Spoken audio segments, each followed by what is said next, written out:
नमस्कार दोस्तों, क्या आप जानते हैं आँख, नयन और चक्षु का अर्थ अलग-अलग होता है?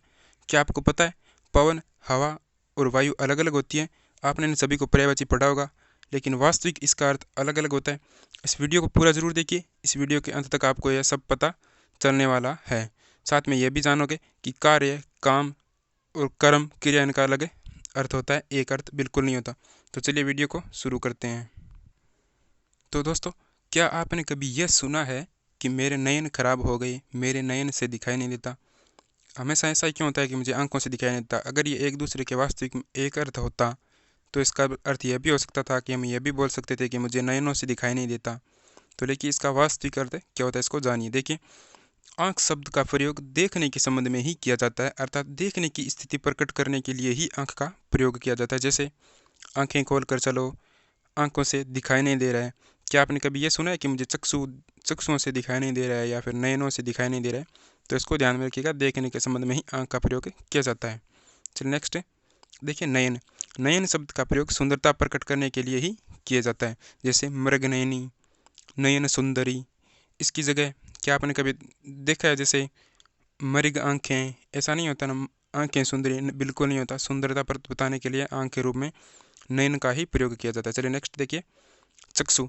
चक्षु शब्द का प्रयोग ज्ञान के संबंध में किया जाता है। जैसे इसके ज्ञान के चक्षु को लगे, ज्ञान चक्षु।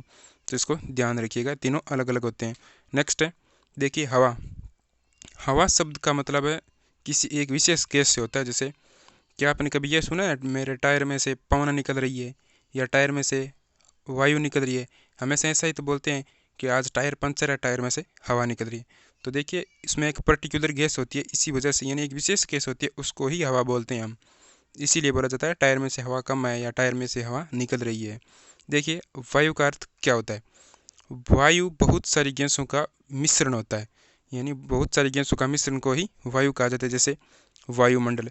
क्या आपने वायुमंडल को कभी ये कहते हुए सुना है पवन मंडल या हवा मंडल? वायुमंडल को वायुमंडल ही कहा जाता है, क्योंकि आप वैसे जानते होंगे वायुमंडल में अलग अलग प्रकार की गैसें पाई जाती है। चलिए नेक्स्ट देखिए, पवन। पवन क्या होता है? पवन वायु का वह रूप होता है जो किसी एक निरंतर दिशा में चलता है, यानी जो एक लगातार एक ही दिशा से जो पवन चलती है उसे ही तो हम पवन बोलते हैं।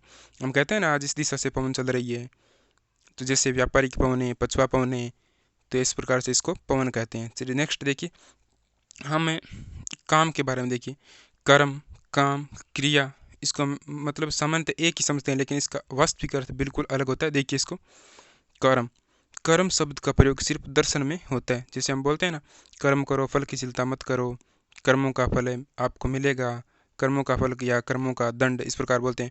क्या आपने कभी ये कहते हुए सुना है क्रिया करो क्रिया का फल मिलेगा? नहीं सुना ना, तो ऐसा बिल्कुल होता ही नहीं है, कहाँ से सुनोगे? कर्म का शब्द का प्रयोग हमेशा दर्शन में होता है। चलिए नेक्स्ट है, देखिए काम। इसका प्रयोग किसी शारीरिक काम के अर्थ में किया जाता है। जैसे यानी मतलब कोई शारीरिक काम करते हैं उसके संदर्भ में काम का अर्थ प्रयोग किया जाता है। इसकी जगह हम कर्म नहीं लिख सकते। क्यों नहीं लिख सकते? देखो, जैसे घूम कर आ गया, काम नहीं मिला। क्या हम ये बोल सकते हैं घूम कर आ गया, कर्म नहीं मिला? घूम कर आ गया, मुझे कोई क्रिया नहीं मिली, यानी मैं कर्म पे जा रहा हूँ, ऐसा नहीं होता ना।